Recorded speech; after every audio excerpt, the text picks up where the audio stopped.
November 9th, 1944, 8:42. In the morning, the study at number 10 Downing Street held the particular silence that comes just before a storm. Pale autumn light filtered through tall windows, catching particles of dust suspended in air thick with pipe smoke and the weight of 4 years of war. Behind a massive oak desk sat Prime Minister Alistair Hastings, 69 years old, reading the morning newspapers with the methodical attention of a man who had learned that devils hide in details. The Telegraph lay open before him. Page 3, above the fold. Marshal Bradford's brilliant strategy opens Antwerp. His teacup stopped halfway to his lips, held there, perfectly still. The cup returned to its saucer without a sound, the kind of deliberate, controlled movement that his private secretary had learned to recognize as dangerous, more dangerous than shouting, more dangerous than the thrown objects that supposedly flew in Churchill's office down the hall during his prime ministership. Hastings' fury was glacial, precise. The temperature dropped when he was truly angry. He read 15 paragraphs, each one a masterclass in military hagiography. Marshal Reginald Bradford's meticulous planning, his bold execution, his strategic vision that had finally cleared the Scheldt estuary and opened the vital port of Antwerp to Allied shipping. The article quoted Bradford extensively, praised his leadership, detailed his headquarters' brilliant coordination. What it did not mention, not once, not even in passing, was the word Canada. Hastings read it twice, then a third time, as if repetition might change the words on the page. His hand, liver-spotted and steady despite his age, traced down the columns, looking for something, anything. A single acknowledgement, nothing. He set down the newspaper with exaggerated care, the way a man might handle a loaded weapon. Then he did something his staff would later recall as chilling. He smiled, not with warmth, not with humor, but with the cold recognition of a man who has just been handed justification for something he'd been wanting to do for a very long time. The intercom on his desk buzzed under his finger. "Yes, Prime Minister?" His private secretary's voice crackled through. "Malcolm, come in, please." The young man appeared within seconds, tall, thin, with the haunted look of someone who'd been rejected from military service for flat feet and spent every day since feeling guilty about it. He carried a leather portfolio under one arm, always prepared for the next crisis. Hastings pointed at the Telegraph without looking up. "The Scheldt campaign. I want every operational report, every after-action summary, every casualty list, every planning document, everything that crossed this desk and everything that didn't. I want to know exactly which forces did the fighting and which commanders planned the operations." Malcolm's eyes flicked to the headline. Understanding dawned. "Yes, sir, right away." "And Malcolm?" Hastings looked up now. His eyes, still sharp despite his age, held Malcolm's. "When you bring them, I'll need a telephone connection arranged, scrambled line, to Marshal Bradford's headquarters for this afternoon, 1500 hours exactly." "You'll be speaking with the Marshal personally, sir?" "Oh, yes." Hastings picked up his pipe, cold now, and began the ritual of cleaning it. "I'll be speaking with him very personally indeed." Malcolm left. The door clicked shut. Hastings sat alone with the newspaper and the mounting pressure behind his temples that signaled a headache forming, or perhaps just rage seeking an outlet. He was too old for this, too tired. 4 years of total war had aged him beyond his 69 years. He'd sent hundreds of thousands of men to their deaths with the stroke of a pen, had made decisions before breakfast that determined whether cities stood or burned, had watched the map of Europe bleed red and slowly, agonizingly, begin to heal. And through it all, he'd fought another war, a quieter war. Against the assumption, the casual, unconscious assumption, that Britain stood at the centre of everything, that the Dominions existed to serve. That Canadian blood and Australian courage and Indian sacrifice were mere footnotes to the grand British narrative. He'd fought that war in every speech, every memorandum, every carefully chosen word that insisted, these are our allies, not our subjects, partners, not possessions. And now Bradford had undone months of that work with a single newspaper interview. The documents arrived within 2 hours. Malcolm and 2 assistants carried them in, stacking them on the side table in neat piles, organized by date and unit. Hastings dismissed them all and locked the door. He read, standing up, pacing. Pipe forgotten on the desk, sending up its last wisps of smoke into the still air. 2nd Canadian Infantry Division, the assault on Breskin's Pocket, wading through waist-deep water under machine gun fire, clearing fortified positions house by house. Casualties 2,314, dead, wounded, missing. 3rd Canadian Infantry Division, South Beveland, flooded polders, determined German defenders who knew this was their last chance. The Canadians advancing anyway, through killing fields with no cover, no respite. Casualties 1,897, 4th Canadian Armoured Division, supporting operations on both flanks. Tank crews drowning when their vehicles slipped from causeways into deep water. Infantry riding the tanks, exposed, cut down by artillery. Casualties 2,156. Total Canadian casualties for the Scheldt campaign, 6,367 souls. He found Bradford's name in the reports, mentioned, certainly. As commander of 21st Army Group, his name appeared on every operational order. But his actual role, his headquarters located 40 kilometers from the front, his contribution? The documents used careful language, strategic oversight, overall coordination, general direction. Translation: Bradford had assigned the mission to the Canadians and then largely left them alone to solve the impossible problem he'd handed them. The Canadians had solved it. General Harrison and General Simons had planned the tactics. Canadian engineers had figured out how to assault fortified positions across flooded terrain. Canadian artillery had provided most of the fire support. Canadian infantry had done the dying. Bradford had done the talking to the press. Hastings closed the last folder, stood at the window looking out at London. The city had survived the Blitz, survived V-1 rockets and V-2 missiles, survived the darkest hours when invasion seemed certain. It had survived because millions of people from across the Empire and Commonwealth had chosen to fight for it. Chosen, that word mattered. Canada had declared war by its own sovereign decision, had mobilized over 1 million men and women from a population of only 11 million, had paid enormous costs for a battle that wasn't directly threatening Canadian soil. They had every right to expect their sacrifices acknowledged, honored, not stolen. The telephone on his desk rang. Internal line. He picked up. Prime Minister? Malcolm's voice, cautious. I have Prime Minister Mackenzie from Ottawa on the secure line. He says it's urgent. Hastings glanced at the clock. 11:15. That made it 6:15 in the morning in Ottawa. Duncan Mackenzie was calling before dawn. Not a good sign. Put him through. A click. A hiss of static on the transatlantic connection. Then Mackenzie's voice, strained and tight. Alistair, I hope I didn't wake you. I've been awake for hours, Duncan, reading the morning papers. A pause, then quieter. So you've seen it? The Telegraph? Yes, I assume you've seen the Canadian coverage. I've seen it. I've also seen the editorial boards, the opposition questions in Parliament that will come today, the veterans' groups issuing statements.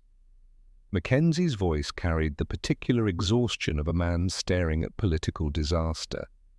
They're calling it proof that Canada is still treated as a colony, that our soldiers are cannon fodder for British glory while British commanders take credit. Hastings gripped the phone tighter. That's not what... I know that's not what you believe, Alistair, but it's what the papers are printing, and my opposition leader is already calling for a vote of confidence. He's demanding I withdraw Canadian forces from British command structures, return them to Canadian officers only. Some are even talking about bringing the boys home. The room seemed to tilt slightly. Hastings sat down. How long do you have? 48 hours before the vote, maybe. Mackenzie sighed, and Hastings could picture him in his office in Ottawa, tie loosened, running hands through his hair. I need something, Alistair. A statement, a clarification. Something that shows Britain values Canadian contributions. Because right now, I'm watching 4 years of alliance about to collapse over one goddamn newspaper article. You'll have it, Hastings said.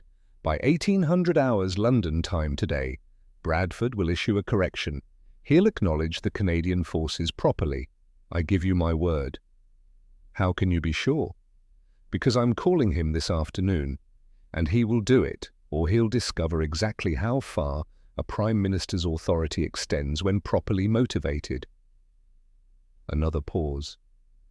When Mackenzie spoke again, his voice carried relief and something else. Gratitude, perhaps. The opposition will say you only did this because I complained. Let them. I don't care who gets credit for doing the right thing. I only care that it gets done. Thank you, Alistair. Don't thank me yet. Wait until you see Bradford's statement, and Duncan, I'm sorry, this should never have happened. The line went dead. Hastings sat holding the receiver, listening to the dial tone, thinking about alliance politics and the fragility of coalitions held together by goodwill and shared sacrifice. He replaced the receiver, pulled out a locked drawer in his desk. From it, he withdrew a thin file with Bradford's name on it, a file he'd been keeping personally. Not for his staff, not for the cabinet. For himself. He opened it. June 1944, Juno Beach, D-Day. The documents inside showed that Canadian forces had secured their objectives faster than any other landing force, had pushed further inland on the first day than even the most optimistic planners had hoped. A stunning achievement. Bradford's press conference 3 days later had mentioned Allied forces and British Commonwealth troops and spent 15 minutes discussing his own strategic planning. Had mentioned Canada exactly once, in passing, September 1944, Market Garden. Bradford's disastrous attempt to rush across the Rhine. The plan had failed catastrophically. British paratroopers had been slaughtered at Arnhem. Polish forces had been decimated trying to rescue them. Bradford's report to London had carefully distributed blame. The weather, the intelligence failures, the insufficient support from Polish forces who hadn't moved quickly enough. Never mind that the entire plan had been Bradford's idea, that he'd overruled objections, that he'd insisted it would work when every intelligence report suggested otherwise. Bradford had a pattern. Take credit when things went well. Distribute blame when they didn't. And always minimize the contributions of Dominion forces while inflating British achievements. Twice, Hastings had let it go. Twice he'd accepted Bradford's explanations, prioritized military unity over political correctness. Told himself that winning the war mattered more than settling scores. Not this time. 6,367 casualties. That number kept running through his mind.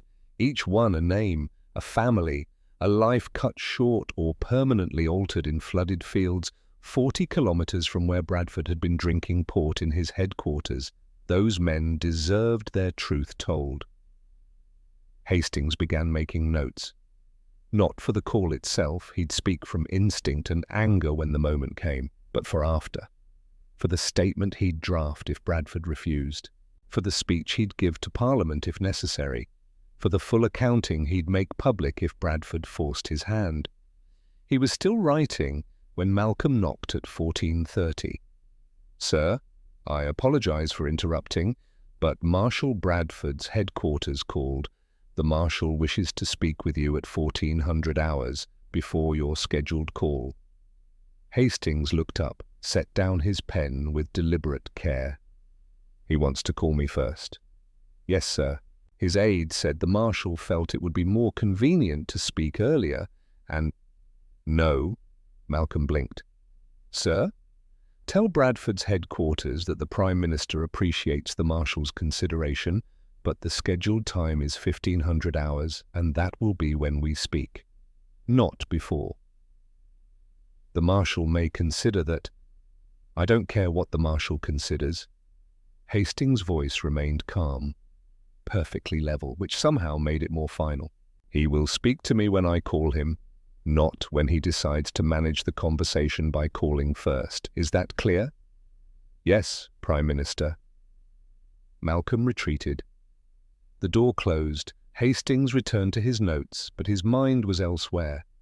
Bradford was trying to control the situation, trying to set terms. Calling early would let him frame the conversation, determine the tone, perhaps apologize in a way that seemed magnanimous while admitting nothing. No, this conversation would happen on Hastings' terms, at Hastings' time, and it would end with Bradford telling the truth or finding himself in a political fight he couldn't win.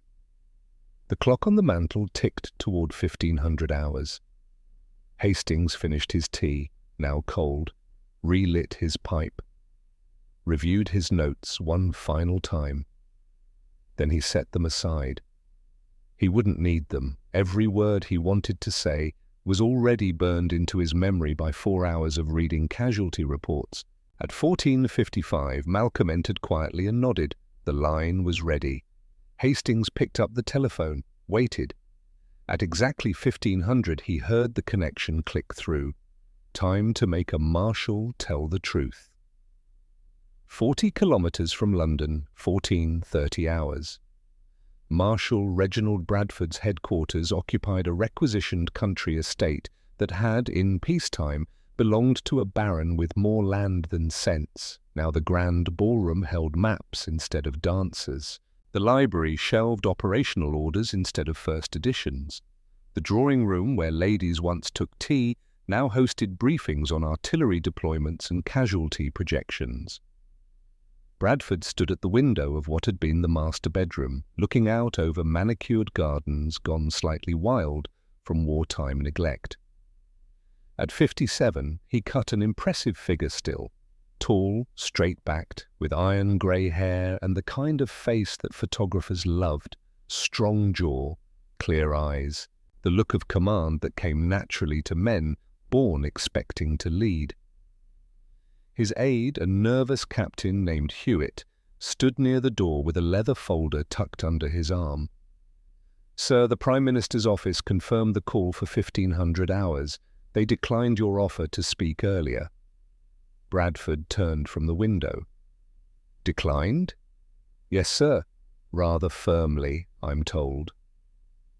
A flicker of something crossed Bradford's face. Annoyance, perhaps, or the first cold touch of concern. He dismissed it. Hastings is a politician. Politicians posture. It's what they do. He moved to his desk, began arranging papers with precise movements. He wants to make a point about the newspaper coverage. I'll apologize for any confusion, emphasize the unified command structure, remind him that public squabbles damage morale. He'll accept that and move on. And if he doesn't, sir? Bradford looked up.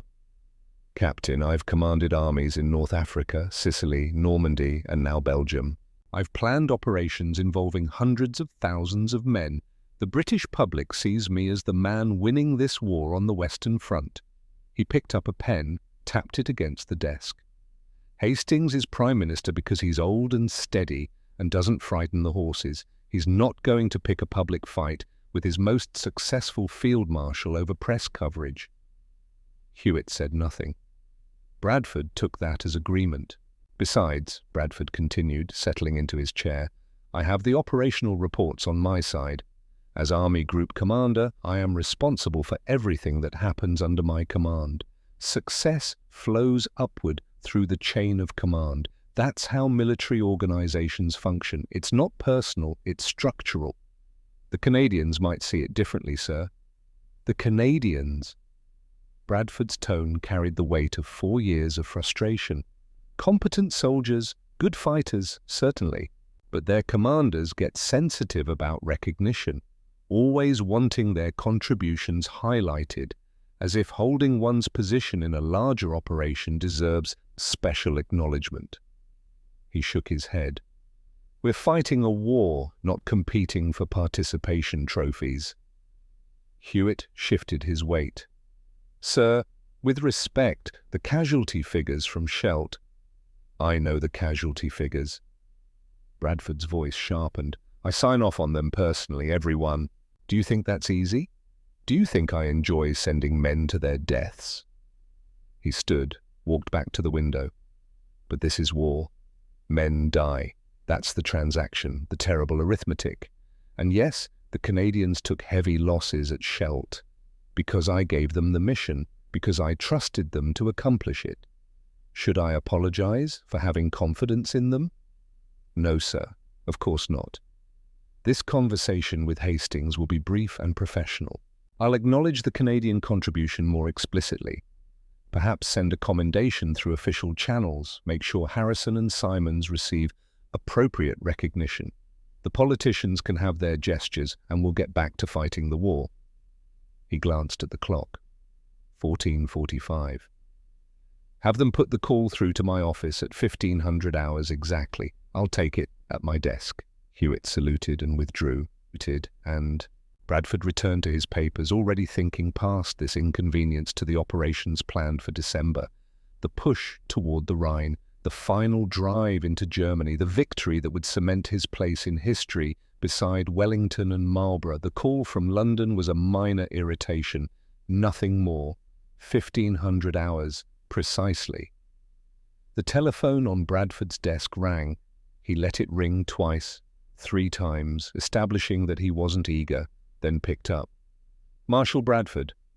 The voice that came through the line was cold, Arctic cold, the kind of cold that burns. Marshal, this is the Prime Minister. I'm calling about the Telegraph article. I want you to explain it to me. No greeting, no pleasantries, just the demand, flat and hard. Bradford kept his tone even, professional. Prime Minister, I'd be happy to clarify. The press tends to simplify complex operations. Obviously, the Canadians played an important role in... Stop! The single word cut through like a blade. I don't want to hear about important roles. I have the operational reports in front of me, every one. I've spent the morning reading them, so let me ask you directly. Who planned the assault on Breskin's pocket? Bradford hesitated, just a fraction of a second, but enough. The tactical planning was delegated to divisional commanders, naturally, but the overall strategic framework... Who planned it, Marshal? Give me a name. General Simons developed the specific approach, working with Canadian. Yes, but who commanded the assault on South Beveland? The 3rd Canadian Division under Canadian. Who provided the bulk of the artillery support? The Canadian Field Artillery, though we also had British batteries in Canadian. Hastings' voice hadn't risen, hadn't needed to. Each word landed like a hammer blow. Who suffered 6,367 casualties in this operation, Marshal? Bradford's jaw tightened. The casualty distribution reflected the operational assignments. The Canadians were given the primary assault role because they're good enough to die for you, but not good enough to be credited by you? Silence stretched across the connection. Bradford felt the first real stirring of alarm. This wasn't going as planned. Prime Minister, with all due respect, this is about chain of command. In military organizations, victories flow upward through the command structure. I am responsible for everything that occurs under my command. When operations succeed, that success is attributed to the commanding officer. That's not theft. That's how the system works. Then by that logic, Market Garden was your failure. Bradford went very still. Market Garden was a complex operation with many factors. It was your idea. You planned it. You insisted on it over objections, and when it failed catastrophically, you distributed blame to everyone but yourself. Weather, intelligence, the Poles who couldn't move fast enough to save your paratroopers at Arnhem. Hastings' voice was quiet now, deadly quiet. So which is it, Marshal? Do you take responsibility for everything under your command, or only the victories? That's not fair. No. What's not fair is 6,367 men bleeding in flooded fields while you sit in a comfortable headquarters 40 kilometers away. What's not fair is those men's families reading in the newspaper that they were playing an important role, supporting caste in your strategic masterpiece. Bradford's hand tightened on the phone. His other hand gripped the edge of his desk. This was worse than he'd anticipated, much worse. Prime Minister, I have the highest respect for Canadian forces. If the press coverage didn't reflect their contributions adequately, I'm prepared to issue a clarification. You're prepared? Hastings' voice rose for the first time, not shouting, but with enough edge to cut. You're prepared to do what you should have done in the first place. How gracious of you, Marshal. This isn't about graciousness. It's about maintaining unity of command, and it's about you stealing credit that belongs to dead men. The words hung in the air. Bradford felt his face flush. I resent that accusation. I don't care what you resent. I care about facts. Let me read you some facts, Marshal. The sound of papers rustling came through the line. 2nd Canadian Infantry Division, Breskin's Pocket, waded through waist-deep water under machine gun fire, cleared bunkers and pillboxes in close combat, house-to-house fighting in flooded villages, 2,314 casualties. Shall I continue? I'm aware of 3rd Canadian Infantry Division, South Beveland, advancing across open flooded polders with no cover, German defensive positions on every piece of high ground, 1,897 casualties. Your headquarters' contribution to these operations, I'm reading here, strategic oversight, overall coordination, general direction. Hastings paused. Translation, you assigned the mission and left them to die for it. That's a gross mischaracterization, is it? Show me where you were during these assaults, Marshal. Show me the tactical decisions you made, the problems you solved, the innovations you contributed, because what I see in these reports is Canadian commanders planning, Canadian engineers solving technical problems, Canadian artillery providing fire support, and Canadian infantry doing all the dying. While you were here, another pause. What were you doing exactly? Bradford's professional composure was cracking. The role of an Army Group commander is strategic, not tactical. I coordinate multiple divisions across a broad front. I don't personally lead company assaults. That's not my function. Then don't take credit for them. I'm taking credit for successful strategic planning. What planning? Hastings' voice was ice again, controlled. You assigned Scheldt to the Canadians because you were too busy planning your next glory grab. You gave them the mission and the resources and then ignored them until they'd won. That's delegation, not genius. Bradford stood now, telephone pressed against his ear, staring at nothing. This was spiraling. Prime Minister, I don't think you understand the complexity of multi-divisional operations. Don't patronize me, Marshal. I was making life and death decisions before you commanded your first platoon. The line went silent. Bradford realized he'd made a tactical error. Hastings wasn't just angry about press coverage. This was something deeper, more personal. He tried a different approach, conciliatory. Sir, if I have offended you or the Canadian government, that was not my intention. I have the utmost respect for Prime Minister Mackenzie and— Do you? Hastings' voice changed again, became softer, more dangerous. Do you know what Duncan Mackenzie is facing right now, Marshal? I'm sure the political situation in Canada is complicated. His opposition is calling for a vote of confidence. They're demanding he withdraw Canadian forces from British command structures. Some are calling for Canada to bring the boys home entirely. Do you know why? Bradford said nothing. Because the Canadian press is printing the same story as the Telegraph, but they're reading it differently. They're reading it as proof that Canada is still treated as a colonial possession, that Canadian soldiers are cannon fodder for British glory, that British commanders use them and discard them and steal their achievements. Each word was a precision strike. Bradford felt the ground shifting beneath him. They're saying Mackenzie is weak for allowing it to continue, that he should assert Canadian independence, protect Canadian dignity, and Mackenzie has 48 hours before the vote that could collapse his government and fracture this alliance. Bradford sat back down slowly. I wasn't aware the situation was that serious. Of course you weren't, because you don't think politically, you think militarily. Everything is chain of command and operational efficiency and taking credit that flows upward through organizational structures. Hastings' voice was cold now, completely cold. Let me educate you on political reality, Marshal. Canada is not a British possession.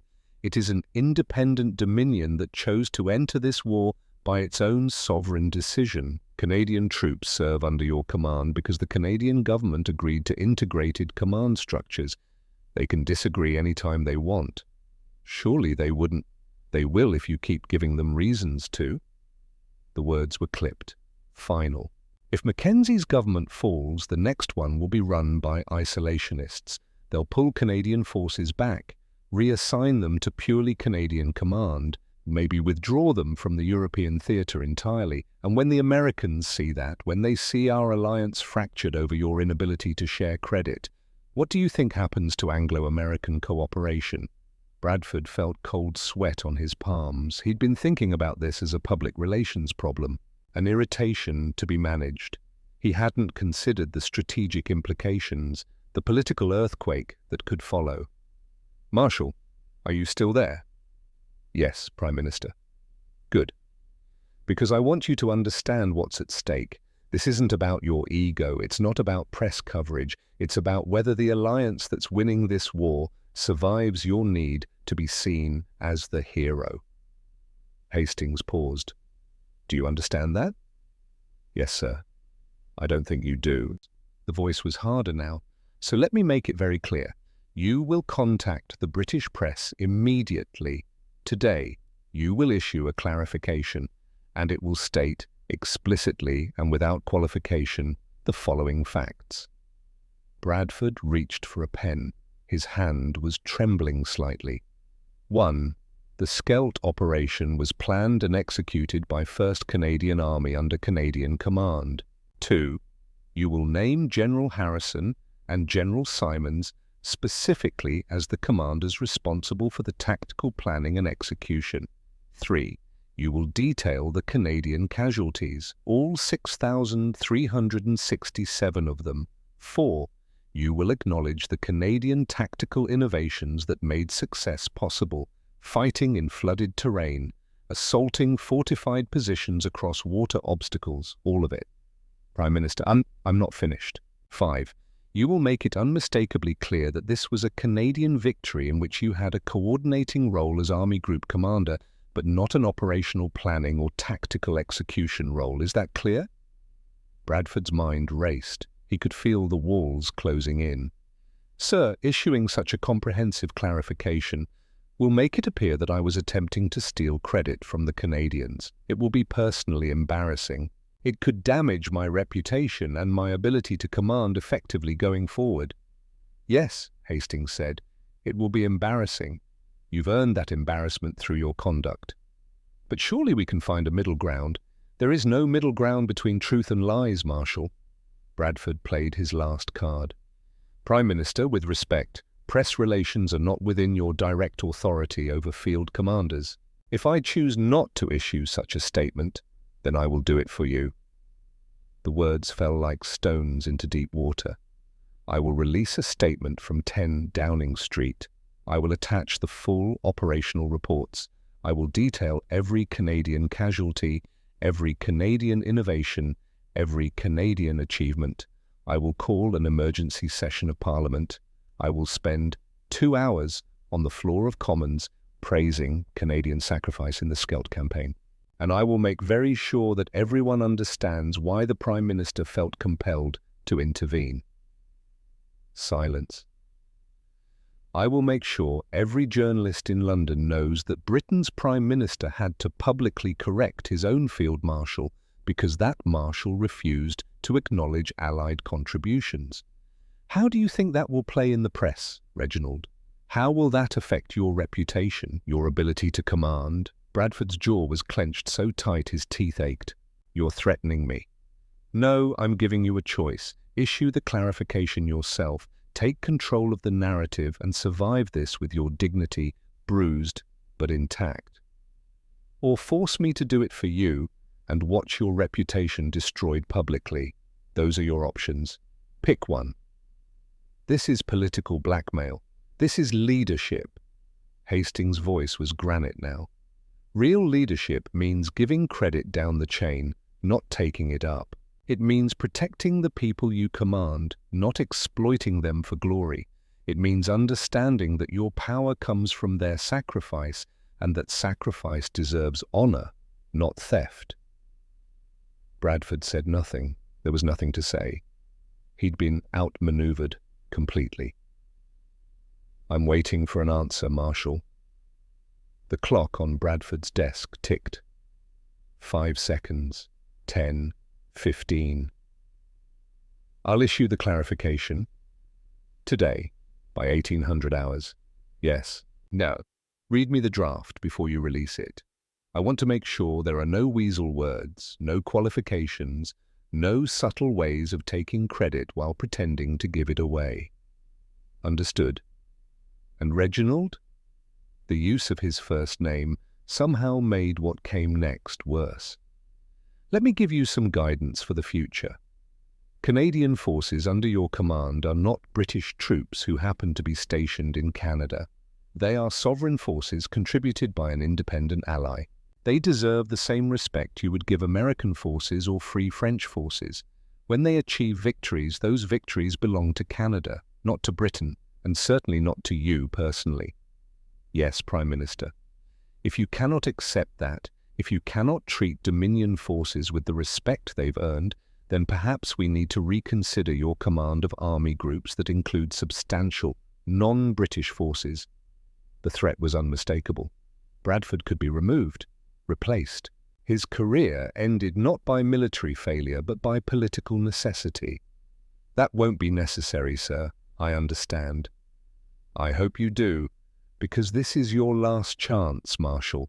The next time you appropriate someone else's victory, you'll find yourself commanding nothing more significant than a Home Guard unit in the Cotswolds. Am I absolutely clear? Crystal clear, Prime Minister. Good. Have the statement to me by 1700 hours. I'll review it and clear it for release. The line went dead. Bradford sat holding the telephone receiver, listening to the dial tone, staring at nothing. His face was hot. His collar felt too tight. His carefully constructed arguments had been dismantled piece by piece until he'd been left with nothing but naked self-interest and wounded pride. He'd been beaten, thoroughly, by a 69-year-old politician who'd never commanded armies but understood power in ways Bradford never would. Captain Hewitt knocked and entered. "Sir, is everything well?" "Get me a stenographer." Bradford's voice was hollow. "We're drafting a press statement for immediate release." "Yes, sir. What should it say?" Bradford looked at his aide. For just a moment, the mask slipped. He looked old, tired, defeated. "It should say the truth, Captain. Apparently, that's what we're doing now." 1800 hours. November 9th, 1944. The BBC announcer's voice carried the practiced neutrality of a man reading shipping forecasts. Calm, measured, as if the words he spoke were routine military updates rather than a field marshal's public humiliation. "We interrupt regular programming for a statement from Marshal Reginald Bradford, commander of 21st Army Group, regarding the recent Scheldt operations." In his office at Downing Street, Alistair Hastings sat with his pipe unlit, listening to the wireless. The statement he'd approved an hour ago, edited 3 times, stripped of every qualifying phrase, every subtle attempt to reclaim credit, was about to become public record. Bradford's voice came through. It sounded tight, each word carefully enunciated, as if reading from a script written in a foreign language. I wish to clarify recent press coverage of the Scheldt estuary operations. This campaign was conducted primarily by 1st Canadian Army under the command of General Harrison. The tactical planning and execution were the responsibility of Canadian commanders, particularly General Harrison and General Simons, whose innovative approaches to combat in flooded terrain deserve the highest recognition. A pause. Hastings imagined Bradford gripping the paper, forcing himself to continue. Canadian forces bore the brunt of the fighting. The 2nd Canadian Infantry Division assaulted Breskin's Pocket, the 3rd Canadian Infantry Division cleared South Beveland. The 4th Canadian Armoured Division provided essential support. Canadian engineers solved unprecedented technical challenges. Canadian artillery provided fire support. Total Canadian casualties exceeded 6,367 men killed, wounded, or missing. Another pause, longer this time. These casualties reflect the extraordinary difficulty of the mission and the exceptional courage of Canadian forces in accomplishing it. Their success in opening the Scheldt under conditions of extreme hardship reflects great credit on Canadian arms and Canadian leadership. My role as Army Group Commander was to coordinate resources and provide strategic oversight. The victory belongs to the Canadians who planned it and fought it. The statement ended. The announcer returned with the next news item. Hastings reached over and switched off the wireless. Silence filled the room. Oh, not the peaceful silence of completion, but the heavy silence of something finished but not resolved. Like the moment after a funeral when mourners realize the dead are still dead, and life still demands to be lived. Malcolm appeared in the doorway. The statement went out across all news services, sir. Reuters, Press Association, Associated Press for the American papers. Good. Prime Minister Mackenzie's office called. He asked me to convey his personal thanks. Send a cable. I'll draft something proper for him. Hastings finally lit his pipe, watched the smoke curl upward. Anything from Bradford's headquarters? No, sir. Radio silence since the broadcast. Probably for the best. Malcolm hesitated. Sir, if I may... That was well handled. Hastings looked up. His private secretary was young enough to be his grandson, had spent the war shuffling papers while men his age died in places with names like Anzio and Caen and now Scheldt. The guilt of survival lived behind his eyes constantly. Was it? Hastings asked quietly. I forced a field marshal to publicly humiliate himself. I threatened a military commander with political weapons. Some might call that well handled, others might call it an abuse of power. He stole credit from dead men, sir. Yes, he did. Hastings set down his pipe, and I made him pay for it. But the cost... Malcolm, do you know what I've done? I've created an enemy in my own military command structure. Bradford will never forgive this. He'll carry this wound for the rest of his life. And men with wounds like that become dangerous. Better one wounded marshal than a fractured alliance. Perhaps. Hastings turned to the window, looked out at London in blackout. Or perhaps I've just won a battle while losing something larger. Time will tell. Malcolm withdrew.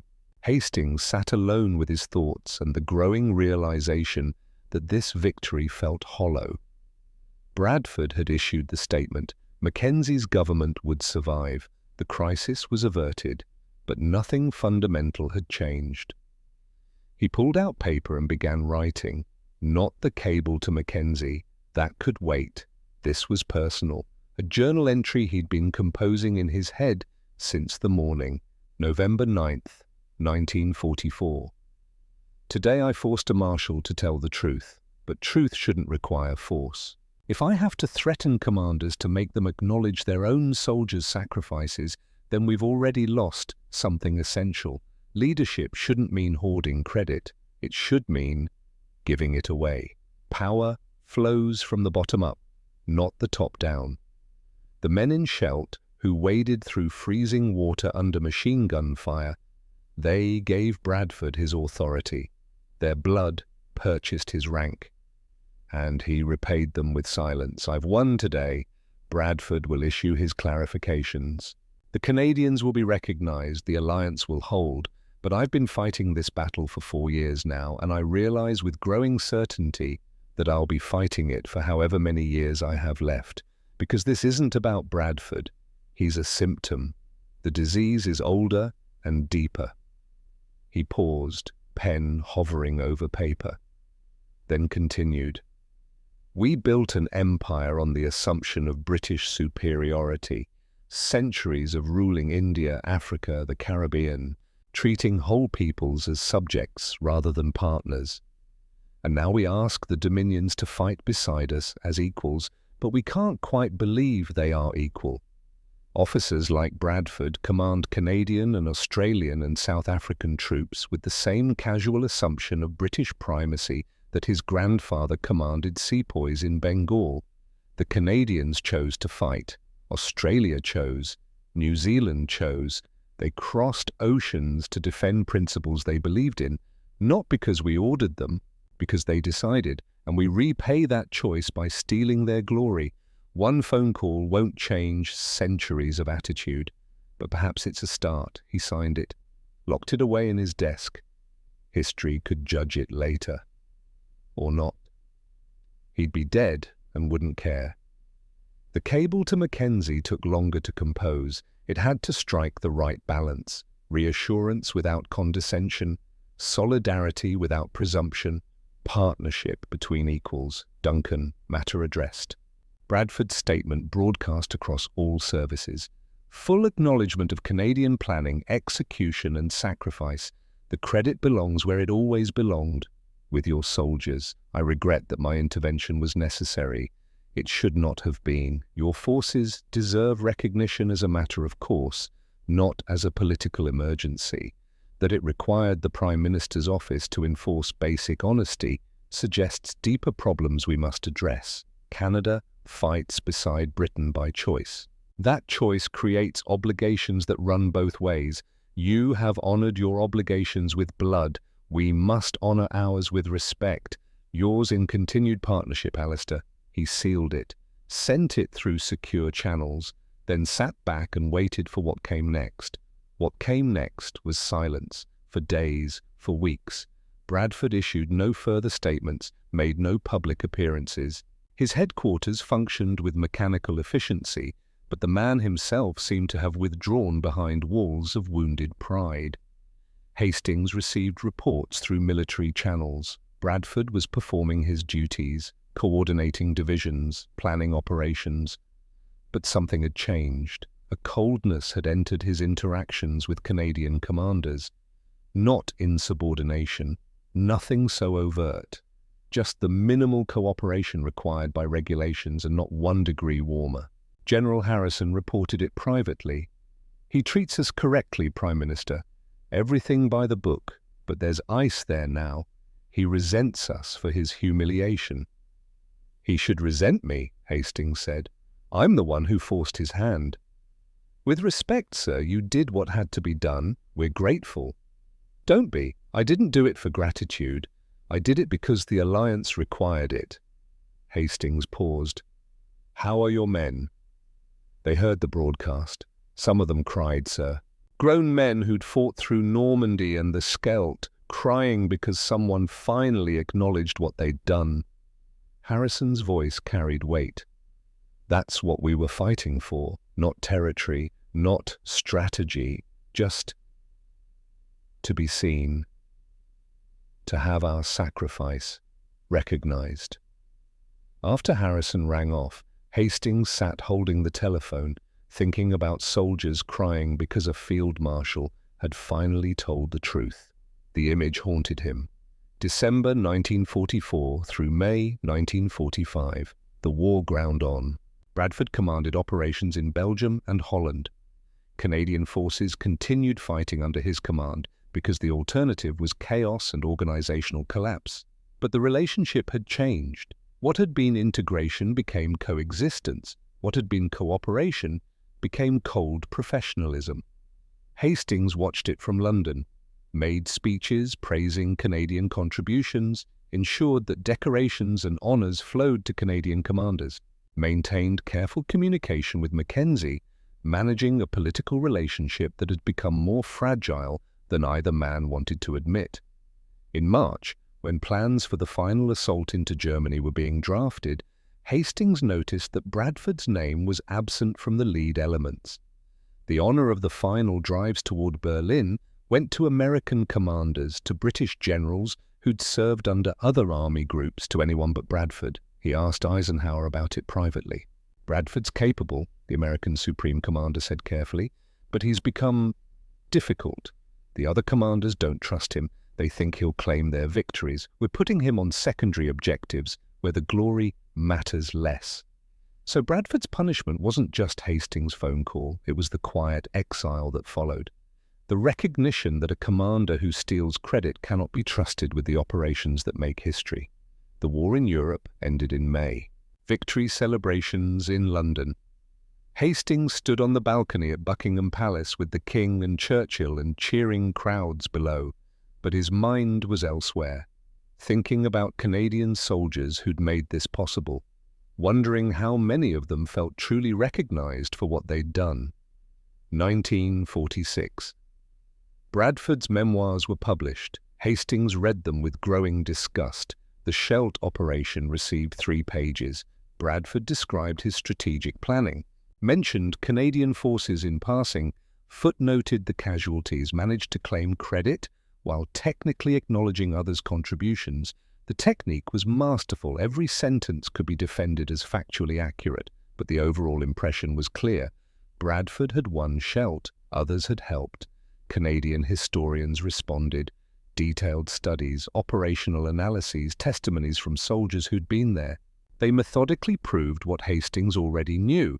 Bradford had contributed coordination and resources. The Canadians had contributed everything else. The historical record began to shift, slowly, painfully, like turning a massive ship. But it shifted, 1948 to 1950s. Canada's relationship with Britain cooled, not dramatically, not with anger or public breaks, but with the steady drift of a nation deciding it had outgrown childhood. Canadian foreign policy became more independent. Canadian defense planning focused more on North American partnerships with the United States. Canadian identity began defining itself against British imperialism rather than as part of it. Hastings watched it happen, understood it was inevitable, perhaps even necessary, but it pained him nonetheless. He'd spent the war trying to hold together an alliance of choice, had succeeded tactically, but strategically, the forces pulling Canada away were stronger than one prime minister's phone calls could counter. 1965. Alistair Hastings died in his sleep, 89 years old, worn out by age and 2 world wars and the exhausting work of leadership. The British papers ran obituaries praising his steady wartime management, his calm under pressure, his role in maintaining alliance cohesion. The Canadian papers ran different stories. They mentioned his policies, his speeches, but they focused on something else. A phone call, November 9th, 1944, the day the British Prime Minister forced a field marshal to acknowledge Canadian sacrifice. Veterans organizations in Toronto and Montreal issued statements. He stood up for us when it mattered. He saw us as equals when others didn't. Canada remembers. In Ottawa, Prime Minister Pearson, Mackenzie's successor, issued a formal tribute. Britain lost a statesman, Canada lost a friend. He understood that alliances require mutual respect, and he fought for that respect even when it was politically difficult. The funeral was held in London. The Canadian government sent a delegation.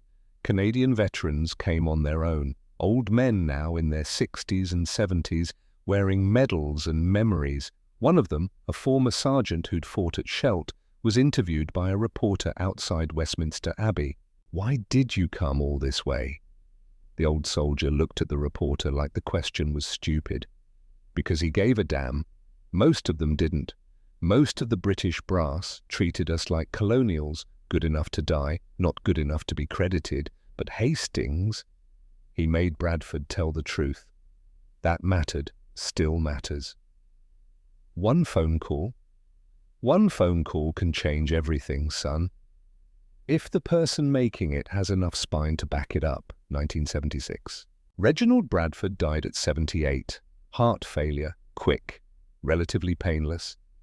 The British papers ran respectful obituaries, detailed his military career, North Africa, Sicily, Normandy, the push through Belgium and Holland, a distinguished career, a capable commander.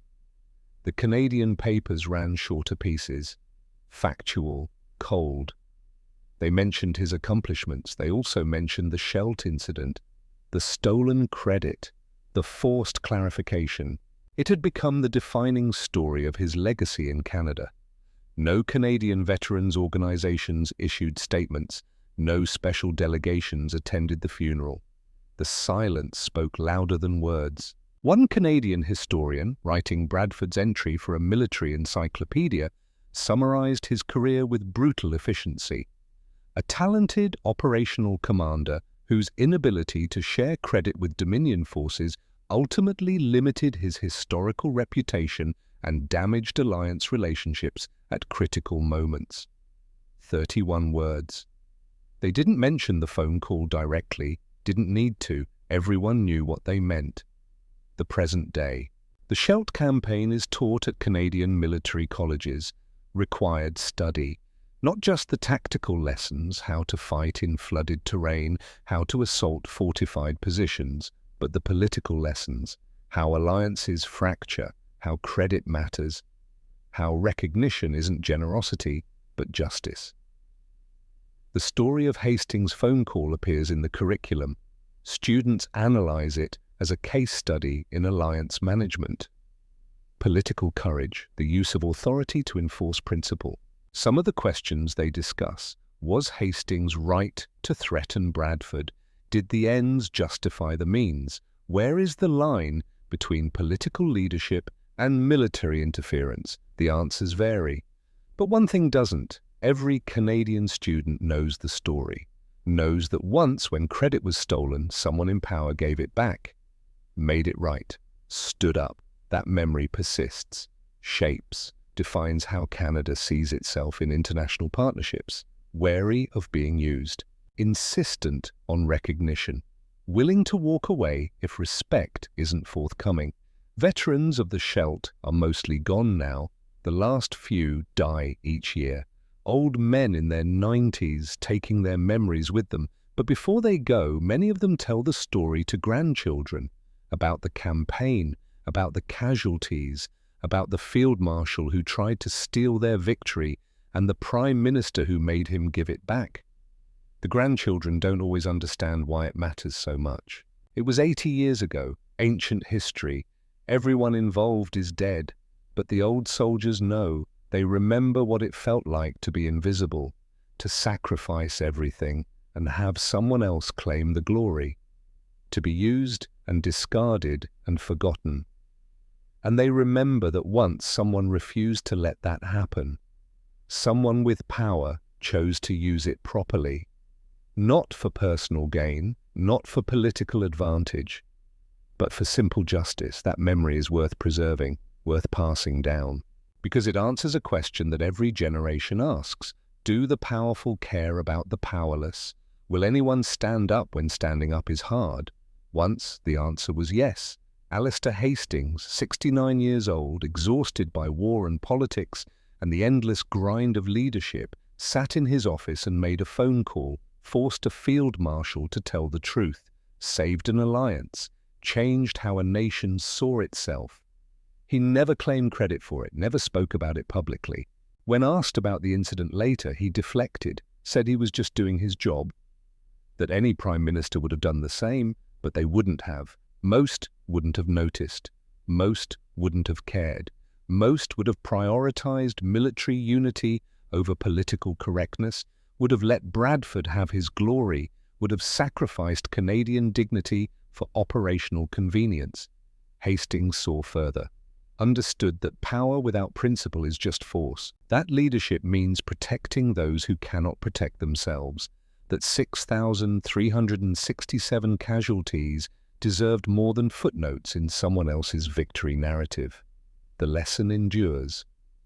In Canadian military colleges, in veterans' memories, in the stories grandchildren tell about grandfathers who fought and bled and finally were seen. One phone call, November 9th, 1944.